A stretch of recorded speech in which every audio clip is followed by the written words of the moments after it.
nosso programa Shine está começando agora e eu tô tão feliz, gente. Esse programa, eu tenho certeza que essa felicidade não vai ser só minha, ela é de você que está aí também, porque assim, veio uma nostalgia aqui agora, você que sempre acompanhou aqui na Rede Super o programa Chá das Quatro, e é exatamente com ela que eu estou para falar sobre as fases da vida. Em que fase da vida você está agora? E é claro, gente, é ela mesmo, a nossa maravilhosa Helena Tanuri, que está aqui com a gente, assim, num revival aqui, né, Helena? Bom demais, né? Matar saudade, Ah, que delícia. Já conversamos muito por aqui, sim, né, Helena? Graças a Deus, foram boas conversas. Boas conversas. Eu tenho até, assim, você deve ter também, né? As pessoas sempre param e falam, ah, como aquele programa, aquela conversa. Sim, foi gostoso tão... ouvir isso, né? Demais. Muito gostoso. Que os diálogos nunca parem, que as conversas nunca parem, que os chás não se encerrem, Sim, né, por favor, Helena? gente, vamos conversar, vamos nos relacionar. Precisamos, né? Pessoalmente, porque esse negócio da vida virtual, né? É verdade. E tudo isso faz parte das fases da vida, né? Verdade. Porque há um tempo atrás, como era mais comum, né, essa coisa do chá, e hoje a gente precisa fazer esse esforço para estar presencialmente. E Helena, as pessoas já te conhecem, né? Então, assim, não tem muito o que apresentar da Helena, mas eu queria que você falasse pra gente um pouquinho de quais as Helenas, né, as fases da Helena ao longo da vida, quais as fases que você já passou, em qual fase você entende que você está agora, a beleza dessa fase. Fala pra gente um pouquinho sobre isso. Bom, eu sou hoje uma mulher de meia idade, né? Eu tenho 56 anos hoje, então assim, é uma transição, a meia idade é uma transição, que começa ali nos 40, mas nos 40 ainda está bem leve, né? Nos 50, quando eu fiz 50 anos, eu estava muito empolgada. Até que uma amiga minha falou assim, Helena, você vai ver que vai mudar algumas coisinhas. E eu constatei que ela estava certíssima. Mas, claro, tem o ônus, mas tem o bônus também. Sim, né? Não tenho dúvida. Bom, a minha infância, Isa, foi uma infância muito feliz, apesar de eu ter vivenciado os meus traumas na infância, né? Graças a Deus, eu tenho ótimas lembranças da infância. Então, eu me lembro, assim, que a gente podia brincar muito na rua, que a gente fazia represa de lama quando chovia, que a gente brincava... Nas férias, a gente ficava brincando na rua até meia-noite. Eu me lembro da minha mãe chegando, né, no portão, assim, Leninha, Wagner e Alexandre, meus irmãos, né? Meia-noite, hora de entrar. Né? Então, assim, a minha infância, até porque eram outros tempos, outra realidade que a gente vivia, né?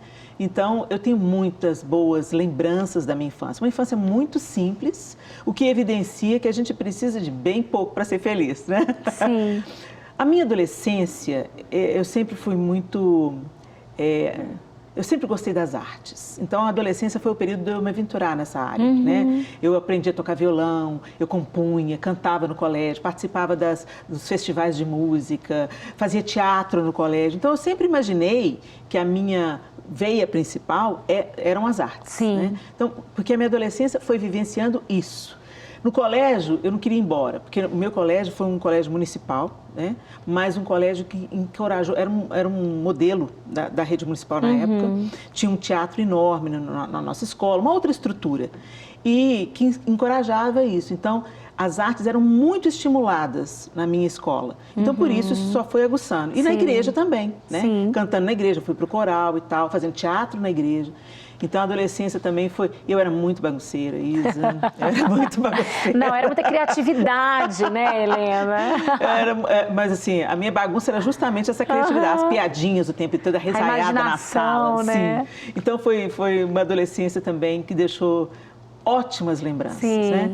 Depois vem aquela fase onde a gente se apaixona, graças a Deus eu tive a felicidade, né? De apaixonar certo. De apaixonar certo, e o João foi meu primeiro namorado, meu primeiro e único namorado. A gente se casou, 4 anos depois veio a Clara, né? Então, quando a gente é casado de pouco, só os dois, nós ficamos 4 anos sem filhos, né? Então, a gente queria viajar, curtir, né? Foi muito gostoso e foi importante também esse período para a gente construir, fortalecer o nosso relacionamento, né? Marido e mulher. E quando chegou a Clara, esse foi o período mais desafiador da minha vida. Por quê? Porque a vida dá uma guinada radical quando chega um filho. Né? Até ali, você foi filho. né? Você é filho. Você recebe dos seus pais e você está numa relação de igual com o seu marido. Mas quando chega um filho, você põe aquele serzinho no braço e fala, meu Deus, eu vou ter que dar conta. Agora virou, né? Virou, entendeu? Eu sou responsável por essa pessoa. Eu preciso de alimentar essa pessoa. Se eu deixar essa pessoa, ela vai sofrer, ela vai sentir. E alimentar em todas as áreas, todas as né? áreas, emocionalmente, afetivamente, né? E aí, essa fase foi a fase mais desafiadora, né? Que eu tive mais medo, eu fiquei muito assustada, a tal ponto, Isa, que eu cheguei, a Clarinha tinha ali uns 2 aninhos, e as coisas já foram entrando no eixo, a gente foi se adaptando, e alguém perguntou para mim assim, e aí, Helena, quando é que você vai ter o próximo filho? Eu falei, não vou ter. E antes de casar, eu e o João planejávamos ter 4 filhos, né? Mas aí eu fiquei tão meio assim assustada, Sim. né? E eu também tinha lá as minhas dores, que eu, tipo assim, eu queria sorver a vida e para mim, filho ia me atrapalhar, né? E eu respondi para a pessoa assim, não, só vem um. Por que, Helena, você teve uma gestação tão boa, tão fácil, a Clarinha é uma benção, vai com você para todo lado, ela é uma criança ótima. O que acontece? Por que você não quer ter mais? Eu falei assim, porque filho dá muito trabalho. E eu sou egoísta demais para ser mãe de mais de um filho. Uau, essa era a sua resposta? Completa. Foi essa a minha resposta. E eu costumo brincar, assim, Deus ouviu, né? Graças a Deus que eu falei. Graças a Deus que Deus tem humor, né? Sim. Fale-me mais sobre isso, minha filha. Vamos melhorar esse lado aí. E graças a Deus que foi do jeito que Deus queria. Graças a Deus os planos dele são bem mais elevados. Aí as coisas foram ficando fáceis. Com o Miguel já foi mais fácil. Com o Arthur foi mais fácil ainda. E com a Sofia foi só curtição, né? Porque a gente já tem o time, já sabe o que dá, o que não dá, já tem... não é tanta cobrança, né? Porque eu acho que é muito esmagador sobre a mulher. Você tem que ser mãe, você tem que ser dona de casa, você também tem que ser uma ótima profissional, e você tem que ter seu próprio dinheiro, você...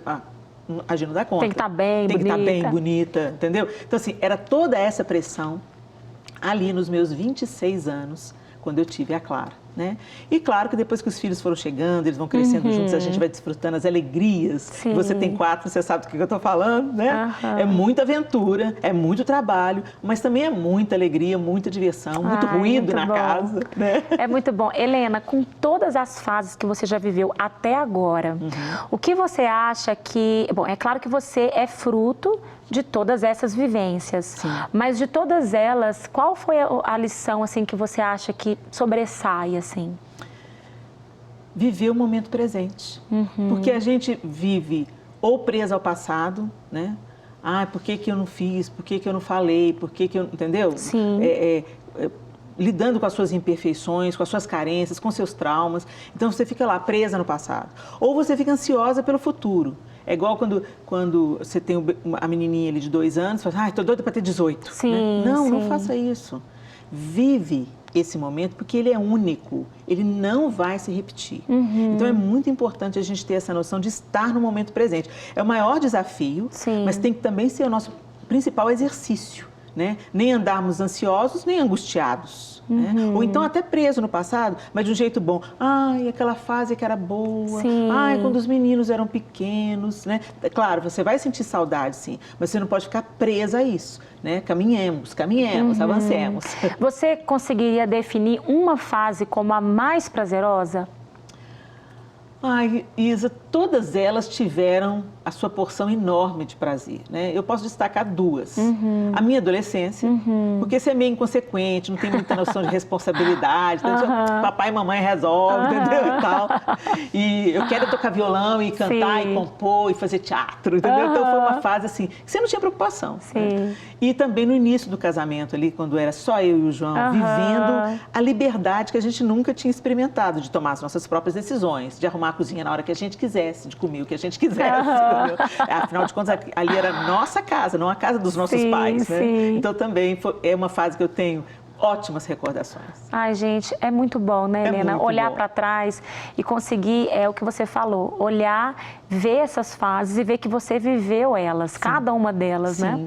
As boas e as difíceis também, porque como você disse, eu acho que o maior problema que a gente vê hoje são pessoas que não conseguem identificar essas fases e vivê-las de forma plena, com, sim, as coisas boas e os desafios, porque todas elas são extremamente importantes para forjar quem a gente é, né? E quem a gente será, sustentar quem a gente será na fase seguinte. Né? Então, como é importante, é o que você falou, né? Você identificar isso. E qual que é, você consideraria que também o inverso seria o maior vilão das transições das fases, o fato de você não valorizar? Ou você identificaria um outro vilão que pode nos acompanhar ao longo das fases da vida? Um vilão, eu acho que principalmente isso, né? A gente não viveu o momento presente. Mas um outro sabotador dos nossos dias, do nosso tempo... Da maturidade, né? Do crescer, envelhecer. É o remorso, entendeu? Você fica olhando para trás. Porque à medida que a gente avança, Isa, na idade, na vivência, na experiência, você também vai identificando as suas falhas. Poxa, por que eu fiz assim? Devia ter feito assado, entendeu? Então, por exemplo, na época que eu tive a Clarinha, o que os pediatras falavam? Né? Que muda o tempo todo, né? O tempo todo. Os pediatras, tinha um livro assim, chamava Meu Bebê, se eu não estou enganada, eu comprei o livro, li o livro, né, e tal. Era de um médico. E aí, enfim, o que eles falavam? Que você tinha que acostumar a sua criança a dormir sozinha no berço. Ok? Então, ok, nos 15 primeiros dias, a Clarinha ficou ali, do meu lado, no Moisés, né? Tipo um bebê conforto. Ficava mais fácil para eu amamentar, para eu vê-la na madrugada e tal. E quando ela fez 15 dias, seguindo a orientação daquela época, eu deveria levá-la para o quarto dela, para ela se adaptar com o quarto dela, para ela se ambientar ali. E quando ela chorasse, eu deveria deixá-la chorando. Era essa a orientação. Sim. Então, hoje, quando eu vejo hoje, como os médicos falam, né? Os psicólogos falam, os pedagogos falam, não, a criança, você pode até levá-la para o quarto dela, mas ela precisa se sentir acolhida, ela precisa sentir que você está ali com ela, senão ela vai experimentar um sentimento de abandono, né? Então, acreditando nisso que eles estão falando hoje, que amanhã pode mudar, acreditando nisso que estão falando hoje, aí você pensa assim, puxa vida, eu fiz justamente o contrário, né? Eu me lembro que a Clara chorou assim uma noite, né? E eu queria ir, o João me segurava, quando o João queria ir, eu segurava ele, não, vai passar, vai passar. Até a gente assistiu um seriado que a gente acabou de ver, que chama This Is Us. Ai, é lindo. E onde tem essa noite, né? Que um quer ir lá socorrer o neném, o outro quer... Não, espera mais um pouco, a gente tem que deixar se acostumar, entendeu? Então eu falei, olha, não fui só eu, não. Então, aí, tudo bem, mas você tem que se perdoar. Você tem que falar, eu fiz o melhor que eu pude com a informação que eu tinha, com a instrução que eu busquei. E também, levando em consideração aquilo que eu carregava dentro de mim, de dores, entendeu e tal. Então, se perdoar e não ficar, sabe, se culpando, se punindo, porque lá eu deixei a Clarinha, com esse remorso, né? Esse remorso. Te impedindo de viver também o momento agora, porque aí você vai ficar olhando para trás e não vai desfrutar do que tem por vir. Exatamente. Né? Aí quando chegar na próxima fase, vai ficar lamentando o que não fez hoje. Aí não dá, gente, aí não dá para viver. Exatamente. Helena, você acha que a sociedade, ela consegue valorizar a mulher nas fases da mulher? Em todas não, Isa. E principalmente no nosso contexto cultural ocidental, né? No norte, nos Estados Unidos e no Canadá, você ainda percebe a mulher tendo espaço no mercado de trabalho quando ela já está na velhice, né? Na terceira idade ou na fase transitória que eu estou. Você ainda consegue ver a mulher no mercado de trabalho e tal. Algumas pessoas falam que é pela necessidade, porque ela não tem um plano de aposentadoria, então tem que trabalhar porque tem que trabalhar. Mas, independente disso, ela está se mantendo produtiva, ela está se mantendo trabalhando, ela está interagindo com pessoas, ela está saindo de casa, interagindo com pessoas, então eu acho isso muito válido. E no nosso contexto, em todas aqui da América do Sul, né, eu percebo assim, depois de uma certa idade, a gente é tratado como um produto vencido, entendeu? Se cobra muito de um não envelhecimento, você não tem o direito de envelhecer. Se você é uma pessoa pública, então, é pior ainda, né? Eu me lembro que tinha uma atriz, há muitos anos atrás, a Tônia Carreiro, que ela foi uma atriz no tempo do jovem com os meus pais, e ela era uma atriz maravilhosa, linda, né?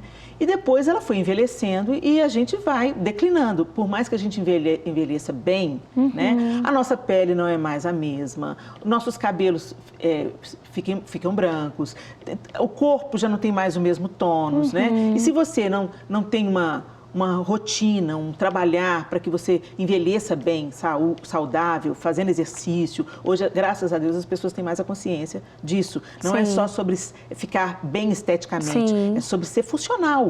Né? Eu quero ficar... Sobre saúde Sobre mesmo. saúde. Eu quero ficar uma velha que agacho, que pego as coisas, que vou no supermercado sozinha, sem depender dos meus filhos. Então, eu preciso de pôr na poupança hoje, né? Preciso de me exercitar. Mas naqueles anos não era assim, né?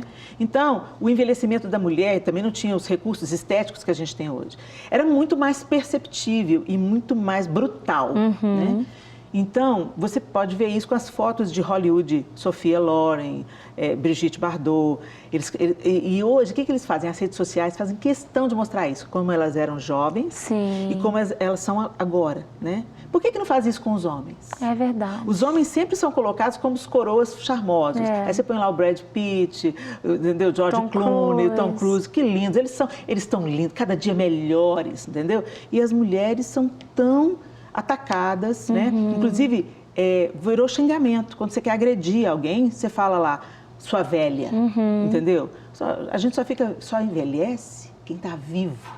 E é uma dádiva estar vivo. Entendeu? É uma dádiva ter netos, é uma dádiva curtir a família, é uma dádiva você continuar estudando e aprendendo na sua fase mais madura, entendeu? E agora, já mais tranquila, sem demandar tanto, sem disputar tanto, você já tem mais segurança de quem você é. É uma fase que era para ser deliciosa. Leve. Né? Mas dentro do nosso contexto cultural, ela é muito pesada. Esse é o contexto cultural. Mas, biblicamente, você consegue ver algum versículo, alguma história que vai mostrar, né, realmente, assim, o que de fato Deus criou para ser, para ajudar a nossa irmã que está ali, às vezes, numa fase onde a sociedade não consegue valorizá-la e, às vezes, ela absorve esse olhar sobre ela mesma e ela começa a se culpar ou se julgar, ou, né, se sentir preterida, né? Sem dúvida nenhuma. A Bíblia, né, gente? Perfeita, o Senhor, né? Ele é a fonte da vida, né? Então, quando a gente está conectado ao Senhor e à sua palavra, certamente a gente vai ter uma outra perspectiva sobre tudo e não vamos nos deixar ser esmagadas por isso que está ao nosso redor bem pertinho, né? Porque a gente é bombardeado o tempo inteiro. Por isso que a gente tem que se encher da palavra de Deus, das verdades de Deus o tempo todo. É questão de sobrevivência, né? E sim, a gente vê o apóstolo Paulo, por exemplo, falando a Timóteo, né? Falando da fé não fingida de sua avó Lóide e de sua mãe Eunice. Né? Então você vê o poder de uma mulher influenciando um homem como Timóteo, né? Um homem de caráter, um homem sensato, um homem cheio de Deus, um homem que pastoreou a igreja em Éfeso, né? Discípulo direto do apóstolo Paulo. Então a gente também vê as profecias, né? Os velhos sonharão, né? Os jovens terão visões. Puxa vida, gente, né? A gente está envelhecendo? Vamos embora sonhar. Quem disse que a gente tem que parar de sonhar porque a gente está envelhecendo, né? Então, a Bíblia, a gente vê, por exemplo, Moisés. Moisés é um exemplo muito bacana disso. Você vê Moisés do seu nascimento até os 40 anos, pelo que a Bíblia fala, vivendo no contexto da casa de Faraó. Absorvendo conhecimento, vivendo naquele contexto de palácio, onde ele recebeu, sem dúvida, toda a instrução que foi útil lá na frente. Né? Depois, ele se depara com a miséria do seu próprio povo, quer intervir, né, nisso com a própria força, com a própria impetuosidade, e ele mata um egípcio, enterra o egípcio, e tem que fugir por causa disso.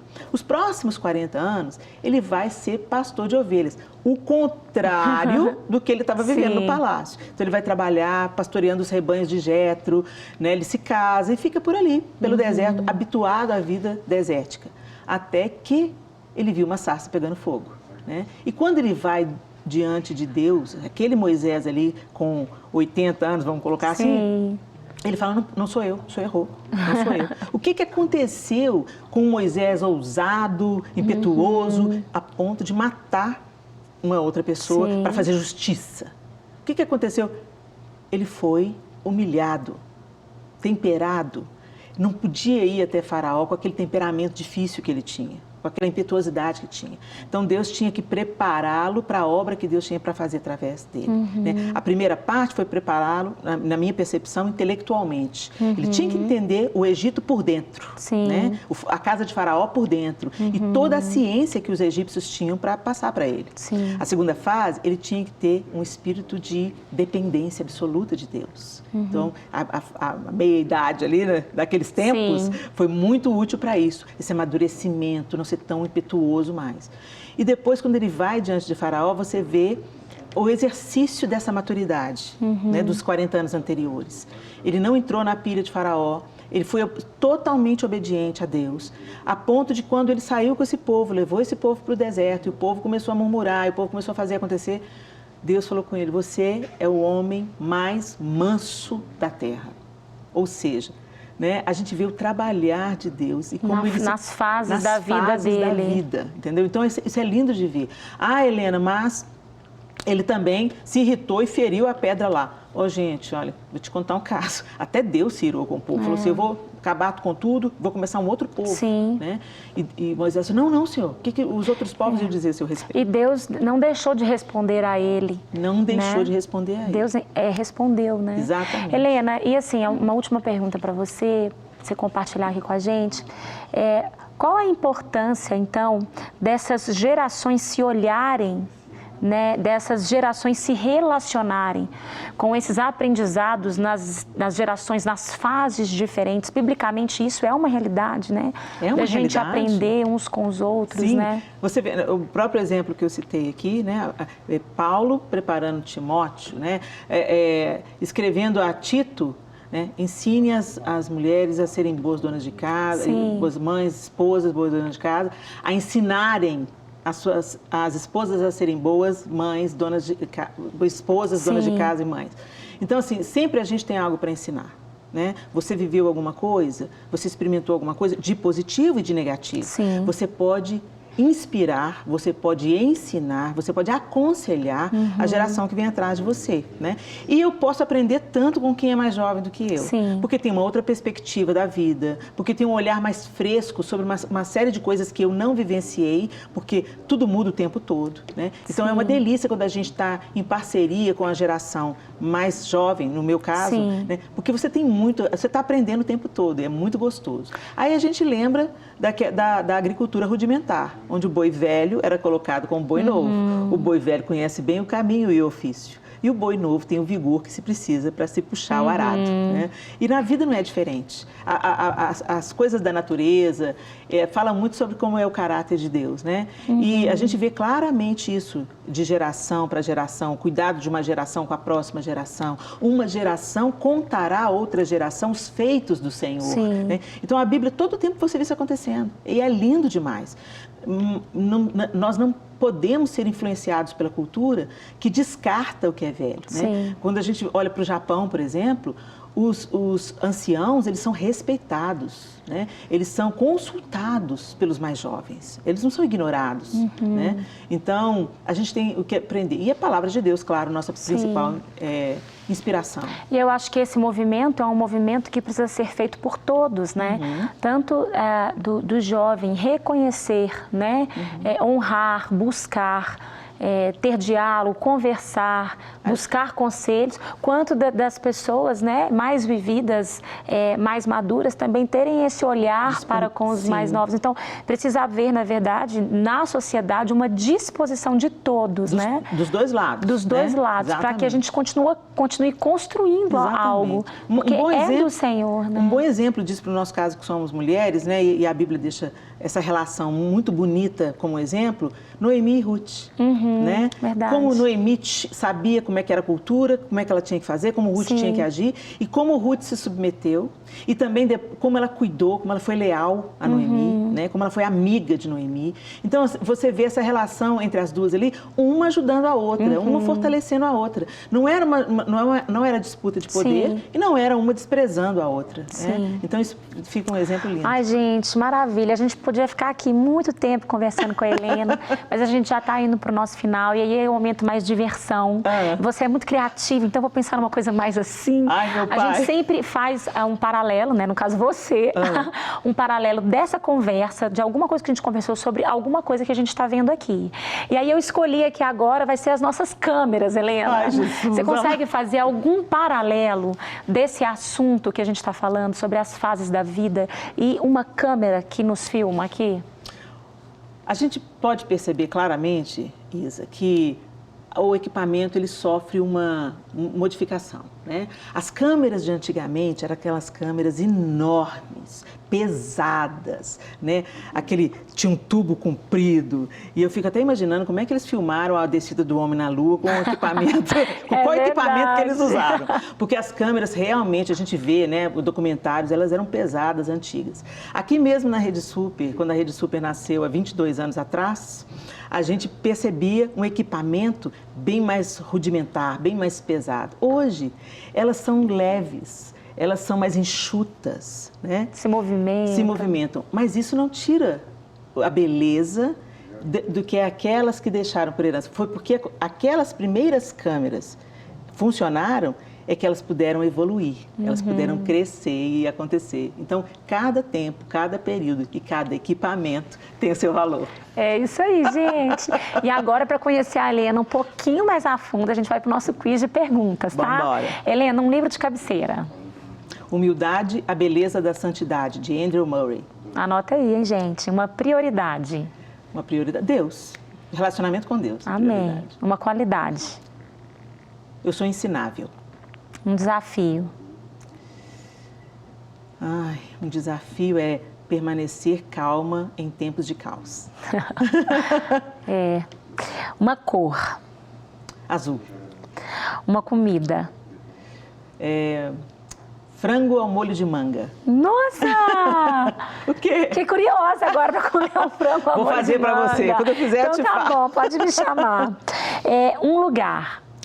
Israel. Uma pessoa. João. Um versículo. Posso todas as coisas naquele que me fortalece. Amém. E uma mensagem final, Helena. Nós estamos nesse tempo porque temos um propósito de Deus sobre nós para vivermos nesse tempo. Então, independente das coisas que você esteja atravessando, dos desafios ou da fase da vida que você se encontra, Deus está agora aí com você para te fortalecer, para te ensinar, para te forjar, para abrir os seus olhos, para te fazer desfrutar dessa fase que não volta mais. E também para te preparar para o próximo nível, para a próxima fase. Ele também já está no nosso futuro, né? E ele cura o nosso passado. Então, viva hoje, viva no presente e vai aprendendo tudo que Deus quer te ensinar e se deixe ser um instrumento nas mãos dele, porque certamente, se você está vivendo nessa fase agora, nessa época que o mundo está atravessando, é porque tem alguma coisa para ser derramado através da sua vida. É isso aí, gente. Então, viva intensamente, mas viva em Deus. É isso que a gente quer deixar aqui para você, que você possa valorizar as fases da sua vida, as pessoas que passam nas fases da sua vida e saber que o Senhor, Ele é o maior interessado, que você desfrute, aprenda e cresça em tudo que você está passando e já passou e vai passar também. Que você possa contar sempre conosco, nós aqui, as mulheres pastoras ali do Shine, o que você precisar, nós estamos aqui para abraçar, acolher você, nos procure para conversar, para atendê-la. Venha fazer parte desse time de mulheres Shine, desde pequenas crianças até as mulheres mais maduras, experientes, estamos ali. Vem fazer parte junto desse time, porque tem muita coisa ainda para que você possa viver, ensinar e aprender também. Helena, muito obrigada. Eu agradeço, por esse Isa. bate-papo tão gostoso. Foi muito gostoso, passou rapidinho. Muito rapidinho. E é isso, gente. Deus abençoe você. Um excelente dia, uma ótima semana, em nome de Jesus.